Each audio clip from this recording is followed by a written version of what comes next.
But the NBA Finals, that the Haliburton continues to roll as he beat the Buzzer to beat the OKC in Game 1. How do you foresee the rest of the series going? Well, I'm kind of conflicted because back when I made my NBA predictions, like for the whole playoffs with Austin last month, I predicted the Celtics to beat the Thunder in the finals. The Celtics obviously didn't make it because Jason Tatum got hurt, and even if he didn't get hurt, we don't know if they would have won anyway.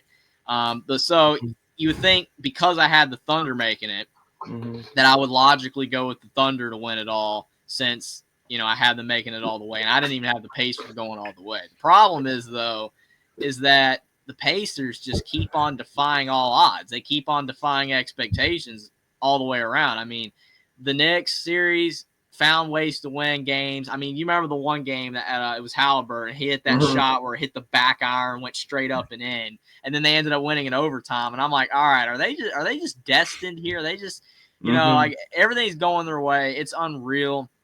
Last game, Game 1 against the Thunder, Haliburton hits a game winner again.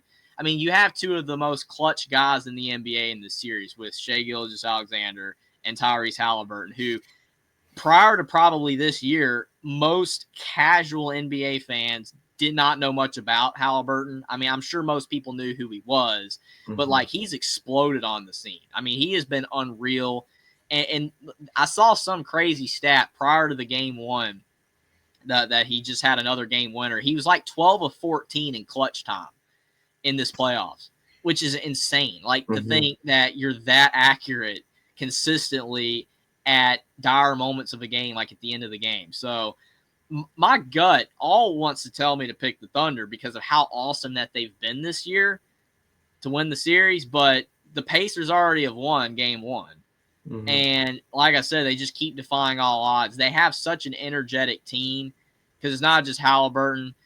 I mean, he puts up great assist numbers because the rest of his team's really good. I mean, when you look at Pascal Siakam, such a great ad that they got him, and you look at Nembhard, you look at some other players. They got Miles Turner's really good. They got a good team. TJ McConnell, just such an underrated player he is. Like he comes. Obi Toppin's been playing a lot better. They got a good team. I mean, and Thomas Bryant, your boy. Thomas Bryant, and yeah, like Thomas Bryant, it'd be really cool to see him get a ring for the Pacers. It'd be cool. I mean, he's done well off the bench, kind of revitalized his career because he wasn't really doing anything for a while. But then when you look at the Thunder roster, you have all those great players: SGA, Jalen Williams, the other Jalen Williams, Chet Holmgren.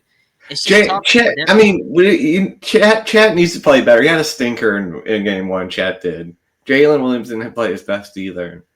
That's fair.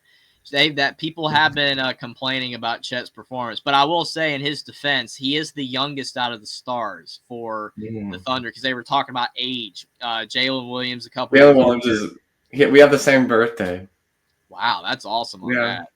And SGA is like 26 or something like that, 27. So, yeah, definitely Chet Holmgren. He's still young, and he had that injury that he hasn't, played at a high level in the NBA for many years. It's been a couple now, I think 2 years, but maybe that inexperience for him is kind of biting him a bit in the playoffs. And plus, when you think about the Thunder, they're such a fast team. How many teams can match their speed? I don't know if there's anybody except the Pacers. They're quick.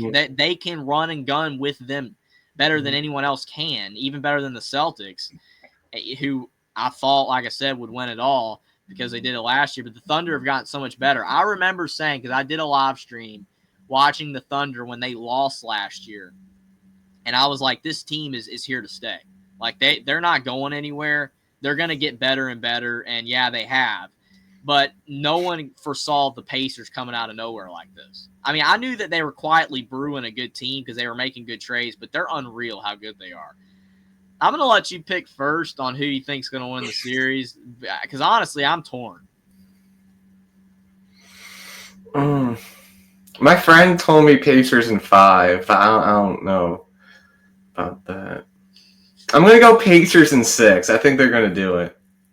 They just have that team of destiny vibe. And I think this will be a learning experience for the Thunder, kind of like the Heat in 2011. That's fair. I mean, all I know is prior to this series, again, all Thunder. I thought Thunder were going to win. I mean, I've been amazed with the Pacers, but I just felt that the Thunder had the best team in the NBA. I still think they do.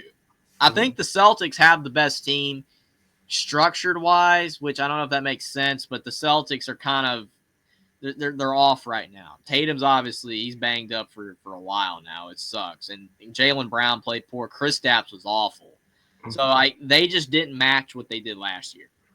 The Thunder have just gotten so much better from last year, which is why they're so dangerous and why I feel like right now they're playing like the best team. But then again, the Pacers. I just don't know though. Are they legitimately better than the Thunder, or have they been lucky? See, I don't want to say lucky because they've been good for so long, but I don't know. It's hard to explain because the way they're winning, they keep winning such close, weird games that I don't know, again, if they're the better team, but the better team doesn't always win in basketball. In football, absolutely, they usually do. I mean, it's rare when a big underdog wins. It's rare. It can happen, but typically that better team has to play really poorly. But in basketball, the underdog can win. Usually that's what makes March Madness so crazy because Cinderella's win all the time, but with the NBA, you have a game of 7. So typically that better team does figure it out and win in the end. But I don't know. The Pacers are just they're really good. They're insanely good. They run and gun up and down the floor. They hit a ton of shots, and they've been clutch. I just don't know if that's going to run out. I agree with you. They feel like a team of destiny at this point, but another thing for me is that Rick Carlisle's been here before. Mark Daigneault, this is his first run at the finals. That's fair. Carlisle has had experience with the Mavericks, and I just feel like his team may be more well prepared.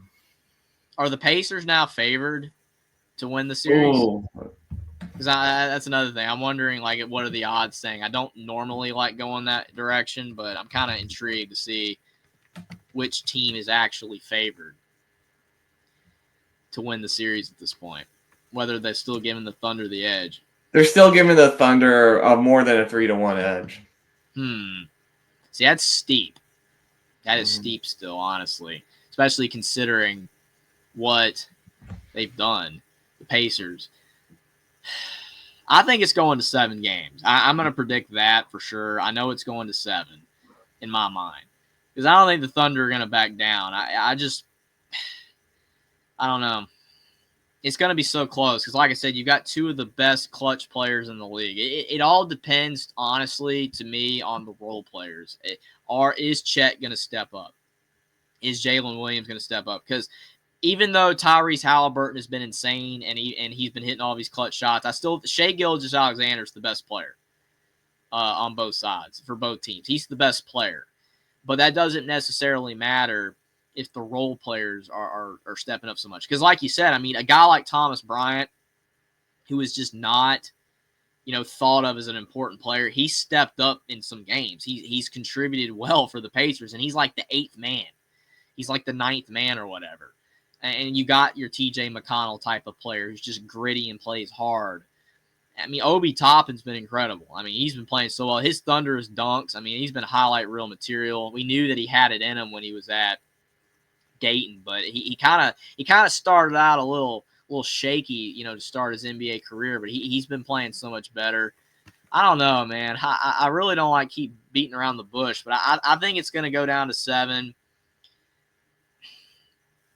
I don't really want to pick against Indiana either because I'm not a massive Pacers fan. I'm more, I like Indiana basketball, football better. But it's kind of hard to go against Indiana, I guess. But I really gut told me to pick the Thunder. But you know what? I guess since they've been so clutch, I'll go with the Pacers in 7. I didn't want to do it, but they all right, we're both going for the Pacers. Pacers in 7. I'll go with that. I almost went Thunder in 7. It's this close. And pick mine age terribly because people love to say that when you're wrong. Oh, this aged terribly. Some people do it in jest, like it's funny, and I laugh. But then other people are like, oh, I don't really care about that. I mean, I make a prediction based off feels, usually, and my gut says Thunder, but sometimes my gut's wrong, and I think the Pacers are just playing so well, that they might actually get it done. So we'll see. Regardless, I think it's going to 7 games, and I hope that it is an elite series. I hope it's one of the best we've seen in recent years, because it feels like lately some of the final series haven't been that good. I hope this one is really good, like all the way to the end, kind of like that game 1.